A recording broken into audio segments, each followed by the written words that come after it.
Count down. ಹೌದು, ರಾಜ್ಯದ ಉಪಚುನಾವಣೆ ಫಲಿತಾಂಶಕ್ಕೆ ಕ್ಷಣಗಣನೆ ಶುರುವಾಗಿದೆ. ಚನ್ನಪಟ್ಟಣ, ಶಿಗ್ಗಾವಿ, ಸಂಡೂರಿನಲ್ಲಿ ಮತ ಎಣಿಕೆಗಾಗಿ ಸಕಲ ಸಿದ್ಧತೆಗಳನ್ನು ಕೂಡ ಮಾಡಿಕೊಳ್ಳಲಾಗಿದೆ.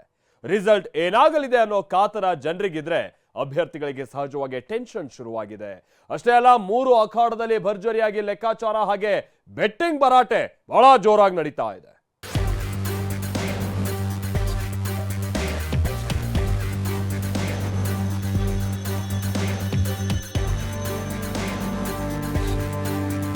ಚನ್ನಪಟ್ಟಣ, ಶಿಗ್ಗಾವಿ ಹಾಗೂ ಸಂಡೂರು ಉಪಚುನಾವಣೆಯ ಫಲಿತಾಂಶಕ್ಕೆ ಕೌಂಟ್ ಡೌನ್ ಶುರುವಾಗಿದೆ. ನಾಳೆ ಬೆಳಗ್ಗೆ 8 ಗಂಟೆಯಿಂದಲೇ ಮತ ಎಣಿಕೆ ಶುರುವಾಗಲಿದೆ. ಹೀಗಾಗಿ 3 ಕ್ಷೇತ್ರಗಳಲ್ಲಿ ಆಯಾ ಕ್ಷೇತ್ರ ವ್ಯಾಪ್ತಿಯ ಚುನಾವಣಾಧಿಕಾರಿಗಳು ಮತ ಎಣಿಕೆಗೆ ಸಿದ್ಧತೆ ಮಾಡಿಕೊಂಡಿದ್ದಾರೆ. 3 ಕ್ಷೇತ್ರಗಳಲ್ಲಿ ಸೋಲು ಗೆಲುವಿನ ಲೆಕ್ಕಾಚಾರ, ಬೆಟ್ಟಿಂಗ್ ಭರಾಟೆ ಮತದಾನ ಆದಾಗಿನಿಂದಲೂ ಜೋರಾಗಿದೆ.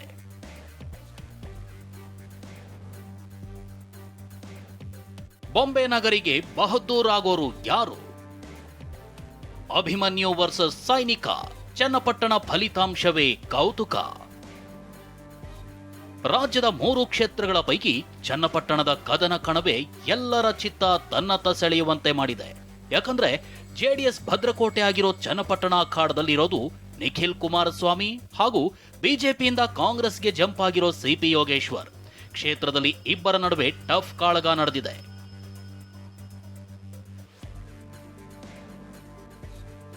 ಹಾಗಾದ್ರೆ ಚನ್ನಪಟ್ಟಣದಲ್ಲಿ ಒಂದು ವೇಳೆ ನಿಖಿಲ್ ಕುಮಾರಸ್ವಾಮಿಗೆ ಅದೃಷ್ಟ ಒಲಿದ್ರೆ ಏನ್ ಕಾರಣ ಇರಬಹುದು ಅಂತೀರಾ?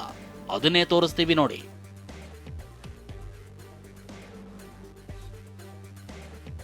ನಿಖಿಲ್ಗೆ 2 ಚುನಾವಣೆಗಳಲ್ಲಿ ಸೋತಿರೋ ಅನುಕಂಪ ಇದೆ.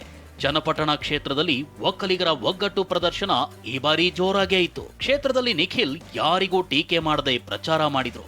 ಈ ನಡುವೆ ಕುಮಾರಸ್ವಾಮಿ ವಿರುದ್ಧ ಜಮೀರ್ ಕೊಟ್ಟ ಹೇಳಿಕೆ ಭಾರಿ ಸಂಚಲನ ಸೃಷ್ಟಿಸಿದ್ದಲ್ಲದೆ ಮತಬುಟ್ಟಿಗೆ ಒಳೆಯಿಟ್ಟು ಕೊಟ್ಟಿರೋ ಸಾಧ್ಯತೆಯೂ ಇದೆ ಎನ್ನಲಾಗ್ತಿದೆ.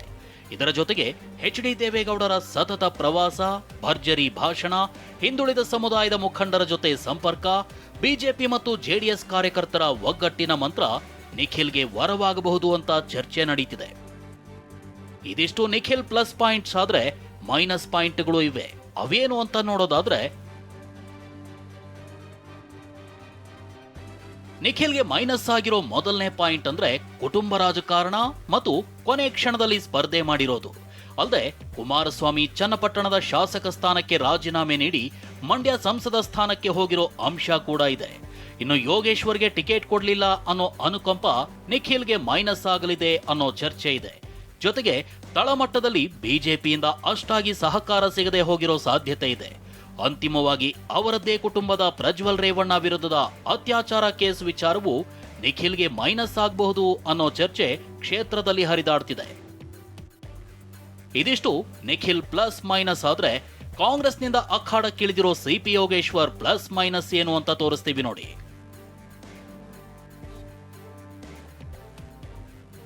ಚನ್ನಪಟ್ಟಣದಲ್ಲಿ 2 ಬಾರಿ ಸೋತಿರೋ ಅನುಕಂಪ ಯೋಗೇಶ್ವರ್ಗೆ ಕೈ ಹಿಡಿಬಹುದು. ಇಷ್ಟೇ ಅಲ್ಲ, ಕ್ಷೇತ್ರದಲ್ಲಿ ಯೋಗೇಶ್ವರ್ ತನ್ನದೇ ಆದ ವೈಯಕ್ತಿಕ ವರ್ಚಸ್ಸಿಟ್ಕೊಂಡಿದ್ದಾರೆ. ಯೋಗೇಶ್ವರ್ ಕಾಂಗ್ರೆಸ್ನಿಂದ ಸ್ಪರ್ಧೆ ಮಾಡಿರೋದ್ರಿಂದ ಸರ್ಕಾರದ 5 ಗ್ಯಾರಂಟಿ ಯೋಜನೆಗಳು ಪ್ಲಸ್ ಆಗಬಹುದು. ಜೊತೆಗೆ ಡಿಕೆ ಬ್ರದರ್ಸ್, ಸಿಪಿ ಯೋಗೇಶ್ವರ್ ಬೆನ್ನಿಗೆ ನಿಂತಿರೋದು, ಹಿಂದುಳಿದ ಹಾಗೂ ಅಲ್ಪಸಂಖ್ಯಾತರ ಒಗ್ಗಟ್ಟು ಪ್ರದರ್ಶನ ಸೇರಿ ಹಲವು ವಿಚಾರಗಳು ಸಿಪಿವೈಗೆ ಬಲವಾಗಬಹುದು. ಹಾಗಿದ್ರೆ ಸಿಪಿ ಯೋಗೇಶ್ವರ್ಗೆ ಮೈನಸ್ ಆಗುವ ಅಂಶಗಳು ಯಾವುವು ಅನ್ನೋದನ್ನ ನೋಡೋದಾದ್ರೆ, ಪ್ರಚಾರದ ವೇಳೆ ಎಚ್.ಡಿ. ಕುಮಾರಸ್ವಾಮಿ ಬಗ್ಗೆ ಜಮೀರ್ ಕೊಟ್ಟ ಹೇಳಿಕೆ ದೊಡ್ಡ ಡ್ಯಾಮೇಜ್ ಆಗಿದ್ದು, ಜಮೀರ್ ಹೇಳಿಕೆಯಿಂದ ಒಕ್ಕಲಿಗರ ಮತ ಸಿಗದೇ ಇರಬಹುದು. ಅಲ್ಲದೆ ಬಿಜೆಪಿ ಬಿಟ್ಟು ಕಾಂಗ್ರೆಸ್ ಸೇರಿದ್ದು ಹಾಗೂ ಪಕ್ಷಾಂತರಿ ಅನ್ನೋ ಹಣೆಪಟ್ಟಿ ಸೈನಿಕನಿಗೆ ಮೈನಸ್ ಆಗಿದೆ. ಜೊತೆಗೆ ಕಾಂಗ್ರೆಸ್ ಸೇರಿದ ಮೇಲೆ ತಳಮಟ್ಟದಲ್ಲಿ ಮೂಲ ಕಾಂಗ್ರೆಸ್ಸಿಗರನ್ನ ವಿಶ್ವಾಸಕ್ಕೆ ತೆಗೆದುಕೊಳ್ಳದೆ ಇರೋದು ಹಾಗೂ ಸಂಪೂರ್ಣ ಜವಾಬ್ದಾರಿಯನ್ನ ಡಿಕೆ ಬ್ರದರ್ಸ್ ಮೇಲೆ ಬಿಟ್ಟಿದ್ದು ಯೋಗೇಶ್ವರ್ಗೆ ಮೈನಸ್ ಆಗಬಹುದು ಅನ್ನೋ ಚರ್ಚೆ ನಡೀತಿದೆ.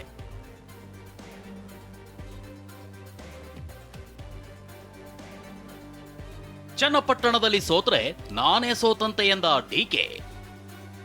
ಚನ್ನಪಟ್ಟಣ ಫಲಿತಾಂಶದ ವಿಚಾರವಾಗಿ ಮಾತನಾಡಿರೋ ಡಿಸಿಎಂ ಡಿಕೆ ಚನ್ನಪಟ್ಟಣದಲ್ಲಿ ಸೋತ್ರೆ ನಾನೇ ಸೋತಂಗೆ ಅಂದಿದ್ದಾರೆ. ನಾನು ಹಿಂದೆನೇ ಹೇಳಿದ್ದೀನಿ, ಚನ್ನಪಟ್ಟಣದಲ್ಲಿ ನಾನೇ ಅಭ್ಯರ್ಥಿ ಅಂತ. ಈಗಲೂ ಅದನ್ನೇ ಹೇಳ್ತೀನಿ, ಅಲ್ಲಿ ನಂದೇ ಮುಖ, ನಾನೇ ಅಭ್ಯರ್ಥಿ. ಅಲ್ಲಿ ಸೋತ್ರೆ ನಾನೇ ಸೋತಂತೆ ಅಂದಿದ್ದಾರೆ. ಹೌದು, ನಾನೇ ಕ್ಯಾಂಡಿಡೇಟ್. ಸೋಲ್ದು ಒಳ್ಳೆ ಕತೆ ಗೆಲ್ತೀವ್ರಿ. ನಾನೇ ಸೋತಂಗೆ ಈ ಕುಮಾರಸ್ವಾಮಿನೂ ಹೇಳಿದ್ರು, ನಾನು ಹೇಳಾದ್ಮೇಲೆ ನಾನು ಕ್ಯಾಂಡಿಡೇಟ್ ಅಂತ ಹೇಳಿದ್ರು. ನಾನೇ ಕ್ಯಾಂಡಿಡೇಟು, ನಾನೇ ಬಿ ಫಾರ್ಮ್ ಕೊಟ್ಟವನು, ನಾನೇ ಕ್ಯಾಂಡಿಡೇಟ್ ಫೈನಲೈಸ್ ಮಾಡಿದವನು, ನಾನೇ ಕ್ಯಾಂಡಿಡೇಟು, ನಂದೇ ಮುಖ.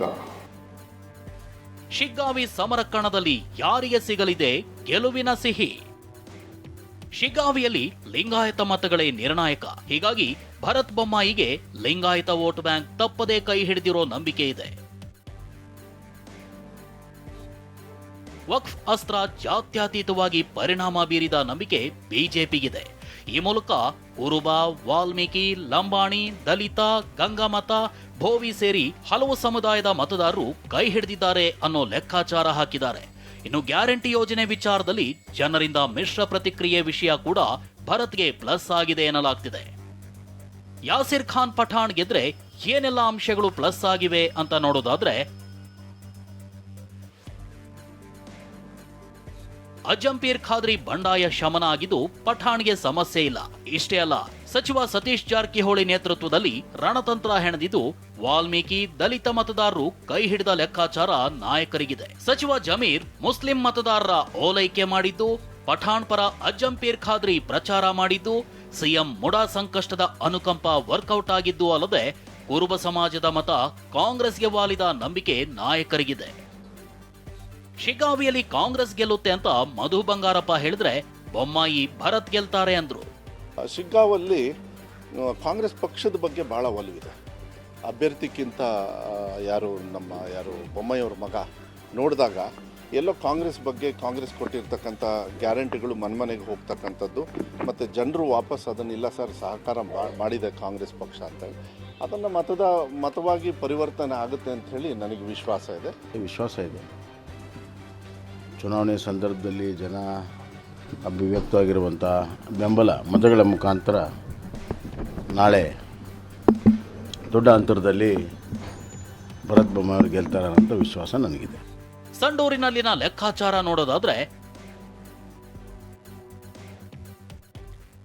20 ವರ್ಷಗಳಿಂದ ತುಕಾರಾಂ ಮಾಡಿದ ಕ್ಷೇತ್ರ ಅಭಿವೃದ್ಧಿ, ಸಂಸದ ತುಕಾರಾಂ ಕ್ಷೇತ್ರದ ಪ್ರತಿ ಮನೆಗೂ ಪರಿಚಯ ಇರೋದು, ಸಂಸದರ ಪತ್ನಿ ಅನ್ನಪೂರ್ಣ ತುಕಾರಾಂ ಕ್ಷೇತ್ರದ ಪರಿಚಯ ಇರೋದು, ಮಹಿಳಾ ಮತದಾರರನ್ನ ಸೆಳೆಯುವ ಶಕ್ತಿ ಅನ್ನಪೂರ್ಣಾಗಿರೋದು, ಹೊರಗಿನ ವ್ಯಕ್ತಿಗೆ ಕ್ಷೇತ್ರದಲ್ಲಿ ಬಿಜೆಪಿ ಟಿಕೆಟ್ ಕೊಟ್ಟಿದ್ದು, ಸಚಿವ ಲಾರ್ಡ್ ವೈಯಕ್ತಿಕ ವರ್ಚಸ್ಸು ಕೆಲಸ ಮಾಡಿರೋದು, ಕಾರ್ಮಿಕರ ಮತಗಳು ಕಾಂಗ್ರೆಸ್ ಬಂದಿರೋದು ಪ್ಲಸ್ ಆದ್ರೂ ಅಚ್ಚರಿ ಇಲ್ಲ.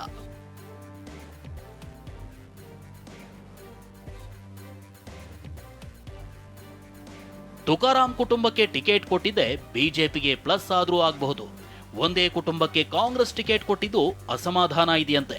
ಇನ್ನು ಜನಾರ್ದನ್ ರೆಡ್ಡಿ ಕ್ಷೇತ್ರ ಉಸ್ತುವಾರಿ ಮತ್ತು ತಂತ್ರಗಾರಿಕೆ ಮಾಡಿದ್ದು ಸಂಡೂರಲ್ಲಿ ಬಂಗಾರು ಹನುಮಂತು ಅವರ ಹಿಡಿತ ಇರೋದು, ಇಲ್ಲಿ ಎಸ್ಟಿ ಮತಗಳೇ ನಿರ್ಣಾಯಕ ಆಗಿರೋದ್ರಿಂದ ಬಂಗಾರು ಪರ ಅಲೆ ಇದೆ ಅನ್ನೋದು ಬಿಜೆಪಿ ಲೆಕ್ಕಾಚಾರ.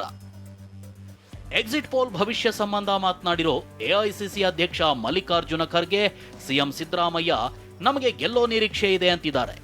ನಮಗೆ ನಿರೀಕ್ಷೆ ಅಂತೂ ಇದೆ, ಕೆಲಸ ಮಾಡಿದ್ದೇವೆ. ನೋಡಮ್, ನಾಳೆ ಒಂದು ದಿವಸ ಉಳಿದಿದೆ, ಅದು ನಾಳೆ ಗೊತ್ತಾಗ್ತದೆ. ಈಗ ನಾವು ಸುಮ್ಮನೆ ಏನು ಹೇಳಿದ್ರು ಹೂವಾಪೋ ಮೇಲೆ ಹೇಳ್ದಂಗೆ, ಬಟ್ ನಾವು ಬೆಟರ್ ಪರ್ಫಾರ್ಮ್ ಮಾಡಿದ್ದೇವೆ. ನಾವು ಹೋಪ್ ಇಟ್ಕೊಂಡಿದ್ದೇವೆ ಬರ್ತದೆ ಅಂತಕ್ಕಂಥದ್ದು ನಮಗೆ ಒಂದು ಖಾತ್ರಿ ಇದೆ. ನೋಡೋಣ, ಮೂರು ಗೆಲ್ತೀವಿ. ಇನ್ನು ಡಿಕೆ ಪರಂ ಕೂಡ ಭರವಸೆಯ ಮಾತುಗಳನ್ನಾಡ್ತಿದ್ದಾರೆ. ನಾನು ರೆಕಾರ್ಡ್ ಹೇಳ್ತಾ ಇದ್ದೀನಿ, ಕ್ಲೀನಾಗಿ ಹೇಳ್ತೀನಿ, ಇದನ್ನು ತೋರಿಸ್ಬೇಕು ನೀವು.